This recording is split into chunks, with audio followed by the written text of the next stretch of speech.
My name is Carol Jamison, and I'm 34 years old. And until recently, I would have told you that keeping the peace was a virtue I wore like a second skin. I was the one who smoothed over sharp words before they could cut the one who showed up early and stayed late, the one who believed that if you were patient enough, kind enough, quiet enough, things would eventually balance out. I didn't argue politics at family dinners. I didn't dredge up old resentments. I smiled, I helped, I let things slide. That's who I was for most of my life. Or at least that's who I thought I had to be to belong. I never imagined that a lake house of all things would be what finally stripped that illusion away. The lake house wasn't flashy or grand. It sat at the edge of a small, quiet town in Michigan, wrapped in tall pine trees, and pressed right up against the water like it was trying to listen to the lake breathe. My grandparents built it with their own hands in the early 60s, back when weekends meant hammers and sawdust instead of emails and deadlines. By the time I was born, it already felt ancient and sacred, like it existed outside of time. Summers there play in my head like scenes from an old movie, my grandfather teaching me how to fish off the dock, my grandmother yelling that dinner was ready while smoke curled up from the fire pit, my mother laughing as she chased me and my sister through the woods behind the house. Back then it felt untouchable, a place where nothing bad could reach us. After my grandparents passed, the lake house went to my mother. She was their only child, so there was no argument, no bitterness, at least not then. For years, she loved that place the way they had. But after my dad died 6 years ago, something shifted. The house reminded her too much of him, of the mornings they'd sit on the porch with coffee, of the nights they'd fall asleep to the sound of the water. Slowly, she stopped going. First fewer weekends, then none at all. The house sat there waiting patient and quiet like it always had. I think that's when I stepped in without ever really deciding to. I offered to mow the lawn, fix the loose boards on the deck, clear the gutters before winter. At first it was practical. Then it became personal. Every other weekend I drove up there, sometimes alone, sometimes with my boyfriend bringing groceries, tools, fresh linens. I replaced rotting boards on the dock, paid out of pocket for repairs, patched leaks before they could become disasters. No one asked me to do it. No one thanked me for it either. But I didn't need them to. The lake house mattered to me. Keeping it alive felt like keeping a piece of my father alive, too. My older sister didn't see it that way. Her name is Danielle, and she's 2 years older than me. She's always had what people politely call a strong personality. Loud, decisive, used to being listened to. She married young, had 2 kids before she turned 30, and now lives in the suburbs with her husband, a picture-perfect family, framed in holiday cards and social media posts. To be fair, she's a good mother, but she's also dramatic, entitled, and deeply convinced that the world should bend to accommodate her needs first.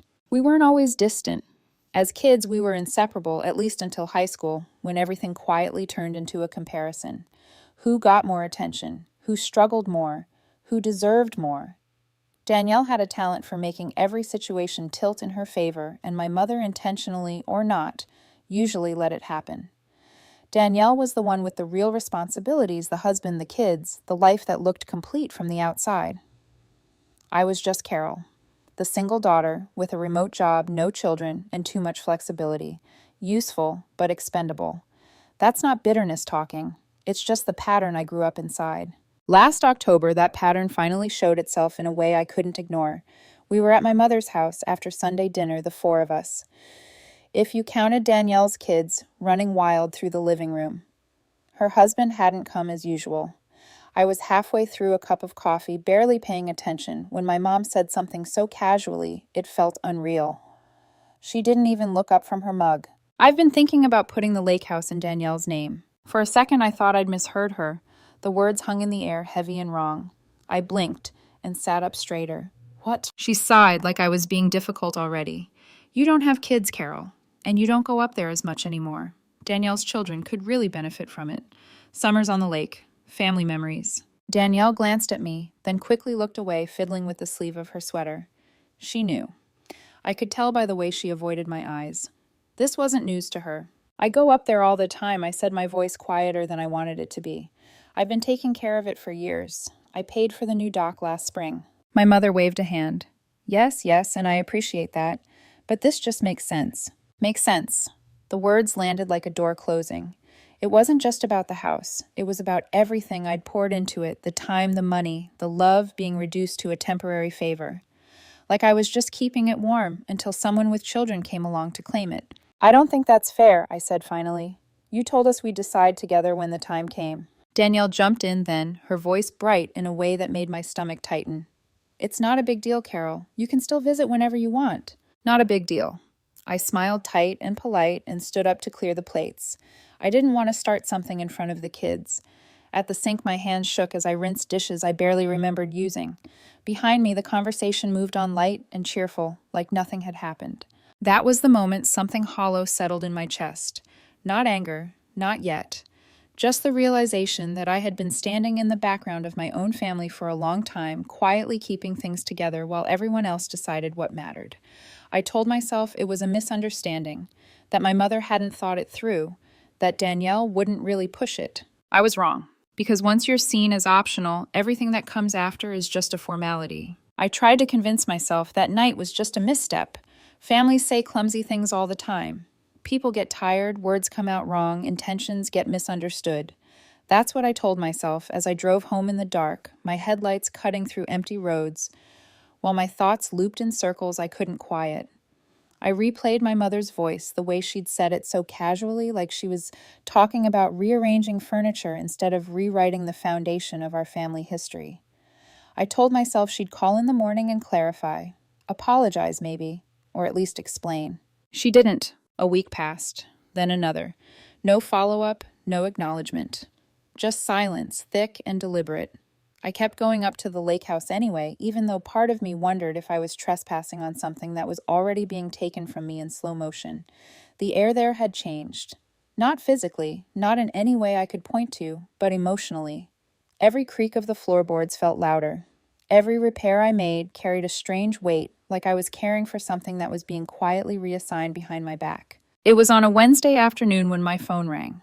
I was in my apartment folding laundry, the most ordinary grounding task I could think of.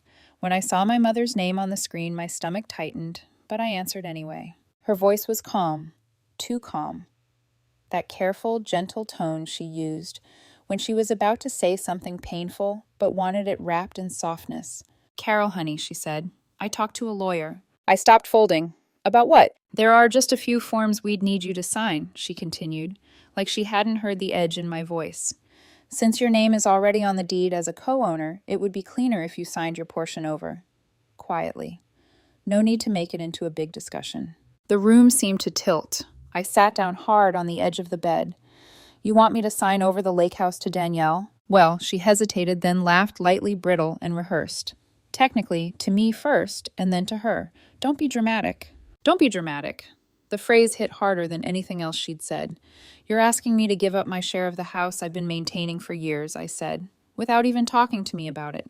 This is about the kids, she replied quickly, about the future of the family. No, I said, and surprised myself with how steady my voice sounded. It's about you giving Danielle whatever she wants and expecting me to step aside like I always do. She gasped, wounded like I'd slapped her. That's not fair. Neither is this. There was a long pause, the kind that stretches until it feels intentional. Then she hung up. No goodbye, no explanation. Just a clean disconnect, like she'd closed a door she assumed I'd knock on later. A few days after that, I got an email. Not a call, not a text. An email cold and formal. She told me she needed space and that my reaction had hurt the family. That Danielle was shaken by my behavior. That it would be best if I didn't attend her upcoming birthday party. 60 years a milestone, and I was being quietly erased from the guest list. Unsafe. That was the word that stuck with me. Apparently, I'd made my sister feel unsafe by not agreeing to give up something that mattered to me. I stared at the screen for a long time, rereading the sentences until they blurred. I thought about every time I'd swallowed my feelings to keep things calm. Every holiday, I'd adjusted my plans to fit theirs. Every repair, every weekend drive, every dollar I'd spent without complaint. Something shifted then. The hollow feeling from that first dinner hardened into something sharper, colder. I realized they weren't misunderstanding me. They were counting on me to give in. Counting on the version of Carol who always smoothed things over, who never made waves, who confused patience with loyalty. I didn't reply to the email. I didn't argue or plead. Instead, I did something I'd never done before. I called a lawyer. Not a friend, not a cousin, not someone to vent to. A professional. Someone who could tell me exactly where I stood when the emotions were stripped away. And as I hung up the phone after setting that appointment, I felt it clearly for the first time I was done being quietly convenient. Because once a family decides you're optional, the only way forward is to decide whether you'll let them keep treating you that way, or whether you'll finally stand where you belong. The lawyer's office was smaller than I expected, tucked between a dental clinic and a dry cleaner in a part of town most people drove past without noticing. That felt fitting somehow. Nothing about this phase of my life was dramatic on the surface. It was all happening quietly behind closed doors, in careful sentences and fine print. His name was James, and he didn't look like the kind of man who enjoyed theatrics. No booming voice, no flashy confidence. Just sharp eyes, neatly stacked files, and the kind of calm that made you feel like chaos didn't impress him. He listened without interrupting as I laid everything out. The Lakehouse, the maintenance, the dinner conversation, the phone call, the email.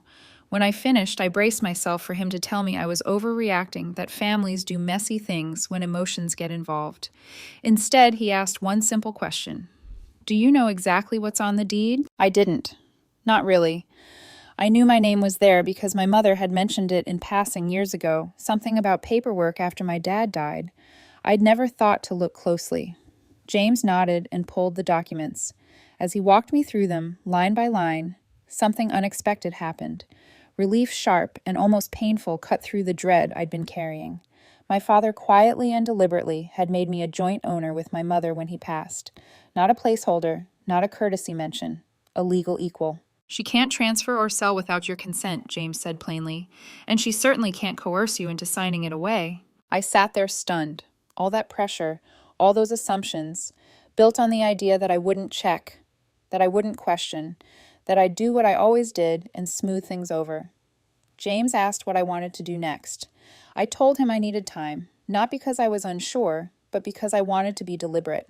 That time turned out to be shorter than I expected. 2 days later, Danielle showed up at my apartment unannounced. I didn't hear her car pull in. I was in the kitchen, rinsing out a mug when the knock came. Sharp, purposeful. The kind of knock that doesn't ask if you're home, it tells you. I already knew it was her before I opened the door. She stood there wearing oversized sunglasses and a tight smile, holding a sleek leather folder against her chest like it was something precious or dangerous.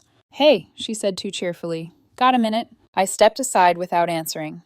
She breezed past me like she owned the place, heading straight for the kitchen counter.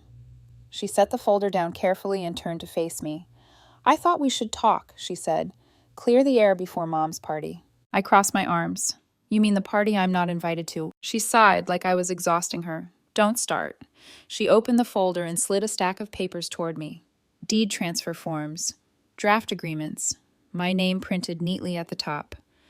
"A friend of my husband's helped put this together," she said, almost proud. "It's just a draft, nothing final.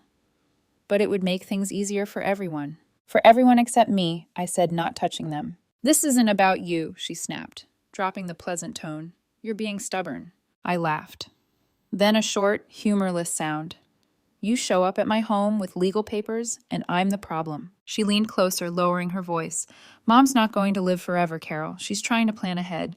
She wants the house to go to someone who'll really use it, someone with a real family." That was the moment something inside me finally broke cleanly without drama.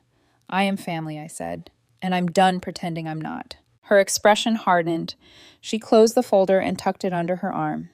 "Think about it," she said coolly, "and be careful how you act if you decide to show up anywhere you're not welcome." She left without waiting for an answer. That night, I didn't sleep.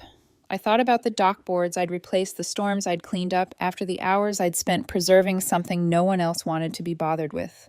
And I understood finally that this wasn't about compromise. It was about erasure. So I stopped waiting for permission. I called James the next morning and told him to prepare whatever he needed.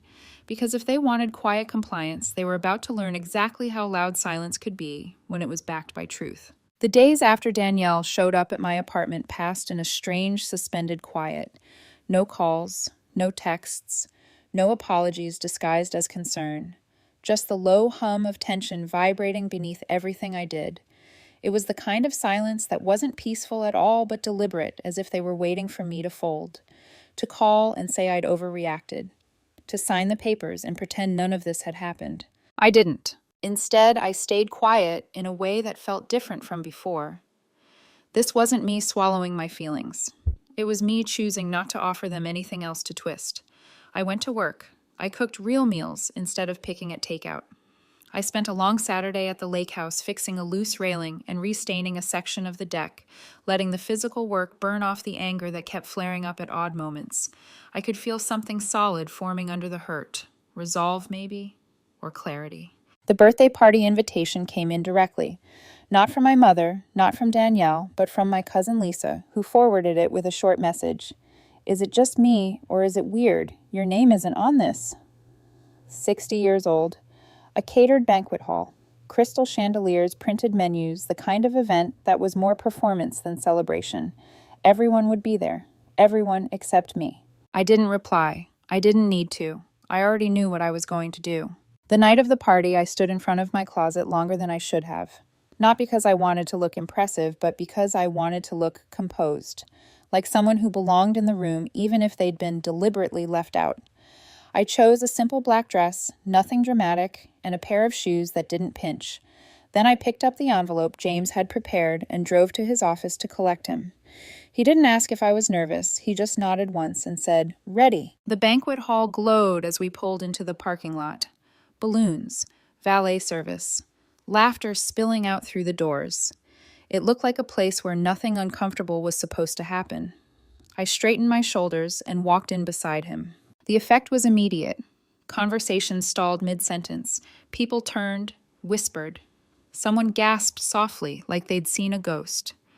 I spotted my mother at the far end of the room, standing next to Danielle, champagne flute in hand. When she saw me, her face drained of color. Danielle followed her gaze, and the moment her eyes landed on James and the envelope, her smile collapsed. We walked slowly, deliberately through the room. I didn't rush. I wanted them to feel the shift. James reached the microphone first. He cleared his throat, and the room went quiet in that sharp, collective way that makes your ears ring. Before we continue the celebration, he said calmly, "There's a matter that needs to be addressed." Danielle stepped forward, her voice tight. "This isn't appropriate." James didn't look at her. He laid out the facts with surgical precision. Joint ownership, consent required, coercion unacceptable. He didn't shame or accuse. He simply made it clear the game was over. He handed the envelope to my mother and stepped back. I didn't say much. I didn't need to. When Danielle hissed that I'd humiliated them, I met her eyes and replied, "No. You did that yourselves." Then I walked out. Bye. The drive home was quiet. The adrenaline drained away, leaving something heavier behind. I wasn't triumphant. I wasn't proud. I was just tired. Tired in a way that reached deep into my bones. Weeks passed with no word from my mother. "Danielle, I heard through Lisa was spinning the story to anyone who'd listen. I didn't correct it. I didn't defend myself. I retreated to the lake house as winter crept in snow, piling up in soft, relentless layers." One morning, standing on the deck with a shovel and a thermos of coffee, I finally let myself cry. Not loud, not dramatic, just the slow release of months, years of being told in 1,000 subtle ways that I didn't matter. When I went inside and lit a fire, something shifted. This house wasn't just a battlefield. It was a legacy. One my grandfather built, one my father protected, one I'd kept alive when everyone else walked away. And I wasn't done with it, or with myself. The first real snow of the season fell the night before I drove up to the lake house alone. Thick, heavy flakes that erased edges and softened everything they touched. By the time I parked at the end of the long driveway, the road was buried under nearly 2 feet of white. I shut off the engine and sat there for a moment, hands resting on the steering wheel, listening to the quiet. Not the peaceful kind people talk about when they're trying to sell you something, but the deep, muffled silence that comes after a storm when the world feels paused. I grabbed the shovel from the back and started the slow walk up. Each step was work. The cold stung my cheeks, my breath puffing out in short bursts, but I welcomed it. The physical effort kept my mind from spiraling. By the time I reached the porch, my arms were burning my fingers numb even through my gloves. I leaned the shovel against the railing and stood there looking out at the frozen lake. The water was solid now, a pale sheet stretching to the far tree line reflecting the gray sky. No laughter, no kids, No voices at all. Just me and the house and everything I'd been holding in. That was when it finally came apart. I didn't sob or collapse or do anything dramatic. I just stood there and let the tears fall quiet and steady until my vision blurred.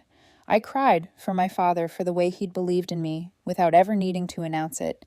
I cried for the years I'd spent being useful instead of valued, for the way my mother had looked at me at that party like she didn't recognize me anymore, for the fact that standing up for myself had cost me almost everyone I'd grown up loving. When I went inside, I lit a fire and sat on the floor in front of it, wrapped in an old blanket that still smelled faintly like pine and smoke. I let myself feel everything without trying to justify it or push it away. And somewhere in the middle of that quiet grief, something shifted. Not suddenly, not cleanly, but enough. I realized I wasn't defeated. I was exhausted, yes. Hurt, absolutely. But I was still standing, and this place, the house, the land, the lake, had held me up when no one else did. That winter became a turning point. I didn't announce anything or make plans that needed approval. I just started rebuilding, slowly, intentionally. I cleared out the guest rooms, donating furniture that had sat untouched for years. I refinished the kitchen cabinets by hand, sanding them down until my shoulders ached, then staining them in warm, natural tones. I took a carpentry class at the local community center, not because I had to, but because I wanted to do things right. I took better care of myself, too. Cooked meals instead of skipping them, cut back on the wine, went on long hikes even when my legs protested. It wasn't about self-improvement in the glossy social media sense. It was about remembering what it felt like to inhabit my own life fully. Spring crept in quietly. The snow melted, the lake thawed, and one afternoon, sorting through the mail at my apartment, I found a letter from my mother. Not handwritten. Typed, polite, careful. She said she'd been thinking, that she might not have handled things well, that she'd like to talk. There was no apology, not really, but there was something else between the lines. Uncertainty. I didn't rush to respond. I let it sit on my kitchen counter for days, turning it over in my mind. Because I'd learned something important over that winter reconciliation meant nothing if it came without understanding. A few days later, my cousin Lisa called. She's cracking, she said. Danielle's been furious ever since the party. Keeps pushing Mom about the Lakehouse, but now she knows she can't do anything without you. For the first time, the power dynamic had shifted, and I hadn't had to yell or beg or explain myself to make it happen. I'd simply stood my ground. Not long after that, another envelope arrived. A wedding invitation. My niece Danielle's oldest was getting married that summer. Inside was a handwritten note, Aunt Carol, I miss you.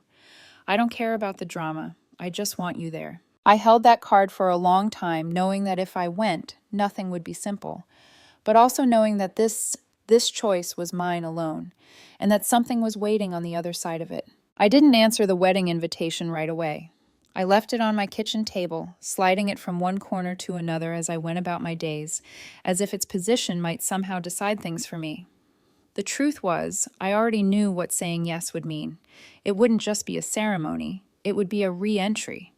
A step back into a family that had learned how to function without me and might not appreciate the disruption. But my niece Sophie wasn't responsible for any of that. She never had been. Even as a child, she'd been observant in a way that made adults uncomfortable.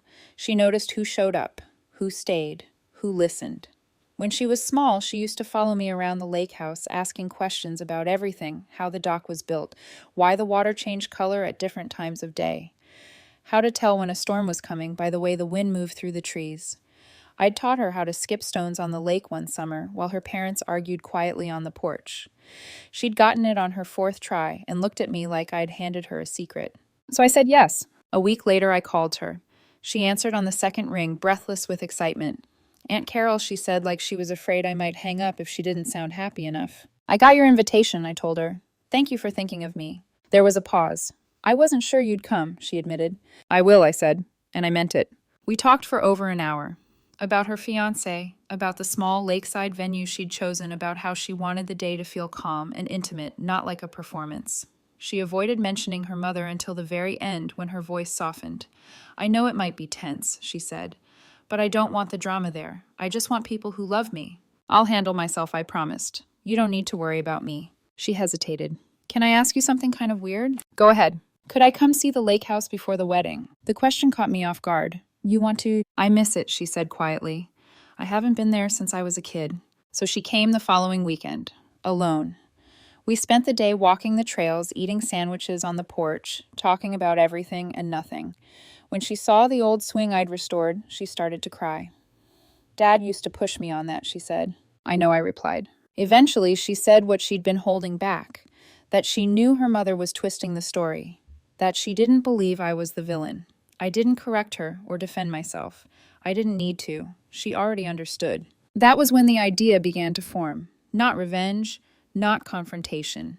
Something quieter, something lasting.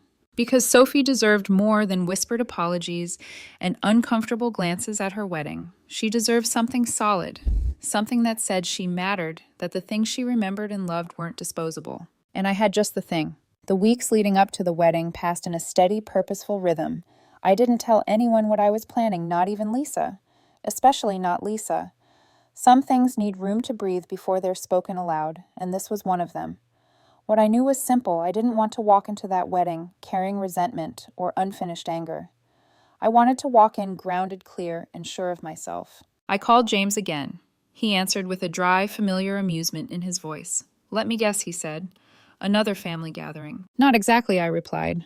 I want to gift partial ownership of a property. There was a pause. The Lakehouse, he said. Yes, to Sophie. He let out a low whistle. That's significant. So is she. We did everything by the book. Deeds amended. Paperwork filed. Nothing rushed, nothing sloppy. I had a small plaque made brushed metal simple and understated. Callahan Lakehouse. Established 1962. Passed with honor. I added our names and the year not for show, but for permanence. The night before the wedding, I laid everything out on my dining table. The documents, the plaque, the keys. With a navy leather tag embossed with Sophie's initials, and sat with it for a long time. It felt heavier than it looked. Not in weight, but in meaning. The morning of the wedding, I ironed my dress twice. Not because it needed it, but because my hands needed something to do. I wore a simple silver necklace my father had given me years ago, the one piece of jewelry I'd kept through every move and every phase. When I arrived at the venue, I slipped into a seat near the back. I didn't seek anyone out. I didn't need to. Danielle noticed me anyway. She always did. I saw the flicker of irritation cross her face, quickly smoothed into something polite. She approached, during the reception glass of wine in hand. I'm surprised you came, she said, her tone carefully neutral. I was invited, I replied. Well, she said, exhaling like she was already tired. Let's just not cause a scene today. I wasn't planning to. And I wasn't. After the cake was cut and the formalities faded into laughter and music, I found Sophie sitting outside with her husband, the golden light of early evening settling around them. I asked if she had a minute. She followed me down a short path near the water to a quiet bench tucked behind tall grass and pines. I have something for you, I said, pulling the small wooden box from my bag. She smiled nervous. You didn't have to. I know, I said, but I want you to open it. Her fingers trembled as she lifted the lid. She saw the plaque first, then the keys, then the paperwork. Understanding dawned slowly like a sunrise.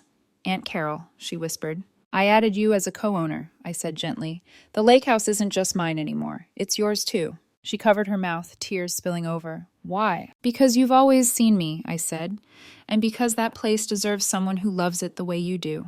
She hugged me, then fiercely, and for a moment the rest of the world fell away.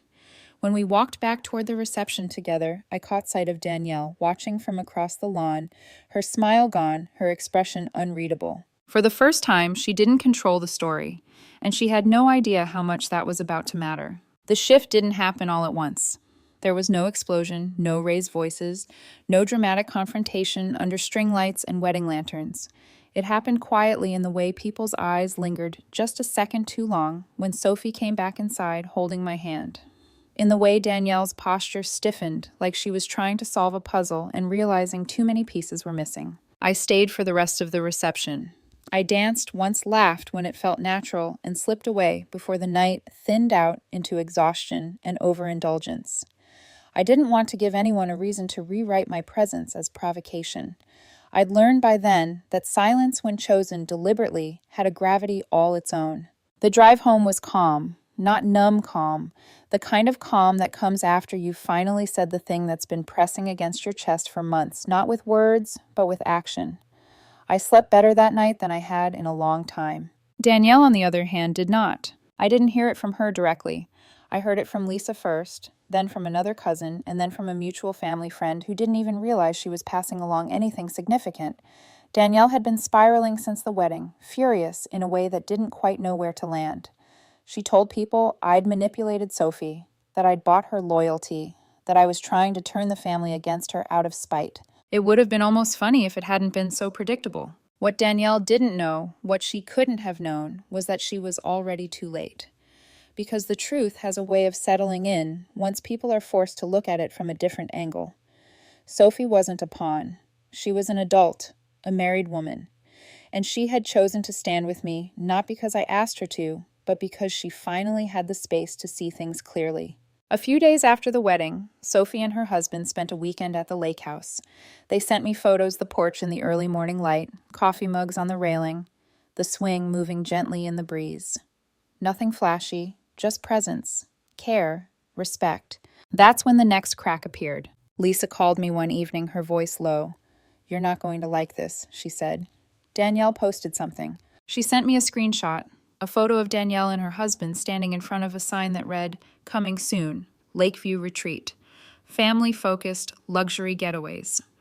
The caption talked about honoring legacy, about passing something meaningful down through generations. There was even a winking line about keeping it in the family where it belonged. My stomach dropped. It wasn't my lake house in the photo. I knew that immediately. The angle was wrong. The dock wasn't mine. But the intent was unmistakable. They were building a business on a story they'd tried to steal, and suddenly every piece clicked into place. The urgency, the pressure, the guilt. They hadn't wanted the lake house for family memories. They'd wanted it as a flagship, a symbol they could monetize. I called James the next morning.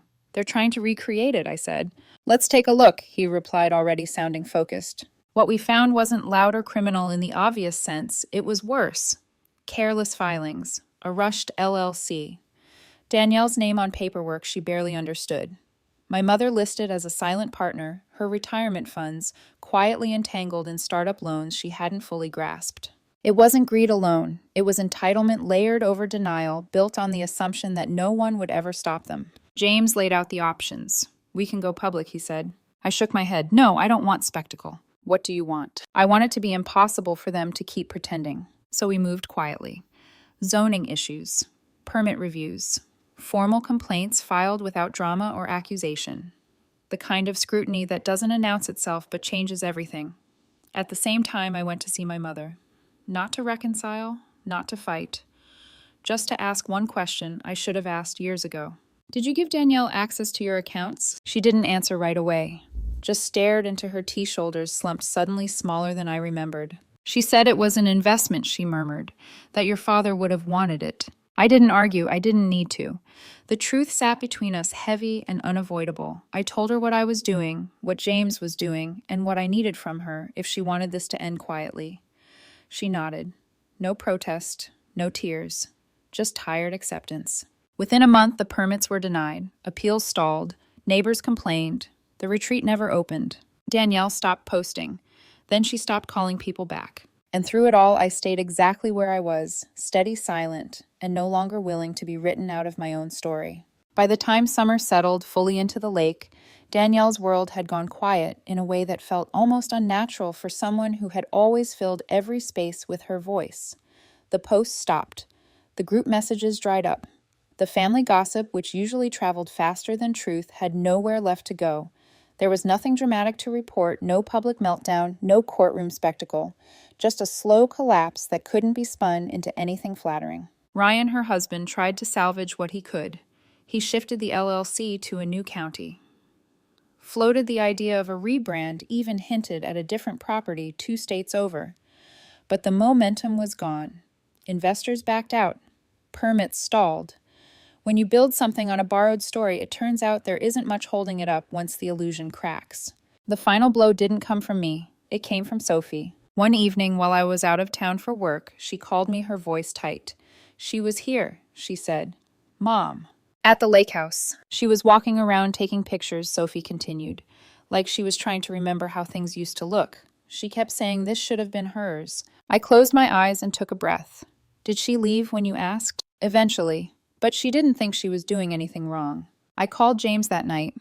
We didn't argue or escalate. We did exactly what we'd been doing all along: documented, formal, unambiguous. A notice was drafted and delivered to Danielle's front door the following week, making it clear that any further trespassing would have consequences. She didn't come back. She didn't apologize either.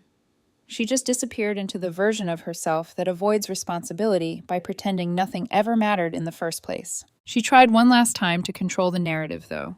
Rumors surfaced through distant relatives' whispers that I'd manipulated my mother, that I'd forged documents, that I'd bought Sophie's loyalty with false promises. I didn't respond directly. I didn't have to. James and I prepared a packet. Every deed, every date, every filing, no commentary, just facts. We mailed it to every relative who'd been quietly fed Danielle's version of events. And then I made one post. A photo of the lake at sunset, the water glassy, and still the sky bleeding soft gold into blue.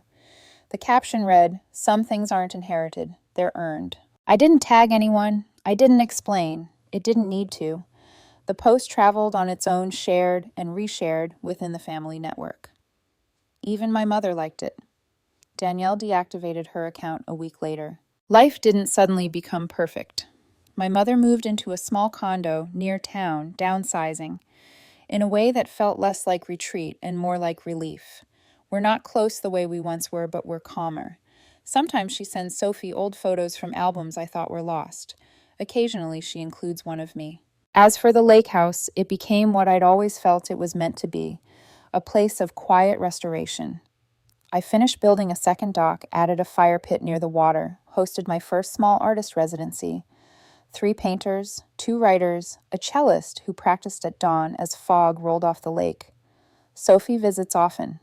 We sit on the porch with coffee and listen to the world wake up. We don't talk much about Danielle anymore, not because it's forbidden, but because it's no longer necessary.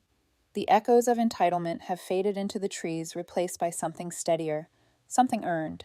And when I lock the front door at night and step into the cool air, I smile. For the first time in years, I don't owe anyone an explanation. I belong to this place, to myself, and to the life I built when I finally stopped asking for permission. By early autumn, the lake had settled into that deep, reflective calm it always found after summer let go. The mornings came cooler, the air sharper, carrying the faint smell of leaves and water and wood smoke. I learned to love that hour just after sunrise when the world felt undecided about waking up. I'd step onto the porch with a mug of coffee, listen to the dock creak softly, and feel the quiet settle into my bones. Not loneliness, peace. The kind that comes from knowing exactly where you stand. Sophie and her husband spent more and more time at the Lakehouse, not because they needed to, but because they wanted to. They repainted the guest room together one weekend, arguing lightly over shades of blue. Another weekend, they planted a small garden along the fence line, herbs and wildflowers that didn't need much tending. Sophie took pride in the place in a way that felt reverent, not possessive. She asked before making changes. She listened when I talked about why certain things mattered. Watching her there didn't feel like loss. It felt like continuity. Danielle stayed away, completely. I heard fragments through distant relatives' half-formed updates that carried no real information. That she was tired, that she was busy, that she was moving on. I didn't ask questions. I didn't need closure from someone who had never offered it honestly in the first place. What mattered was that the story had stopped bending itself around her version of events. It no longer needed to. My mother called occasionally. The conversations were cautious but real. She didn't try to justify herself anymore. She didn't ask me to smooth things over or be the bigger person. Sometimes she asked about the Lakehouse. Sometimes she asked about me. We were learning how to exist in a new shape, one that didn't rely on me shrinking to keep everything else intact. The artist retreat became a quiet success. Nothing flashy, nothing that needed to be advertised loudly. Word traveled, the way it should, through gratitude, through recommendation, through people who found something there they hadn't realized they were missing. Writers stayed up late on the porch with notebooks. Painters worked in silence by the water. One woman told me she'd come to rest and was leaving braver. I understood exactly what she meant. One evening, Sophie joked about naming the old swing. Something strong, she said, but quiet. I smiled. Pick something that lasts, I told her. As the season turned and the nights grew longer, I found myself thinking back to the woman I'd been at the beginning of all this, the one who believed that love meant compliance, that belonging meant endurance. I didn't judge her. She'd done the best she could with what she knew, but I was grateful to have outgrown her. The lake house had been the battleground where everything fell apart, but it was also the place where I rebuilt myself piece by piece, not through revenge, not through spectacle, through patience, through boundaries, through choosing what and who was worth my energy. On the last warm evening, before the leaves fully turned, I locked the front door and stood on the steps breathing in the cool air. The lake reflected the fading sky, steady and unbothered. I smiled then, not because everything was perfect, but because it was mine in the way that mattered. Let them fight over what they think they deserve. I already built what I needed.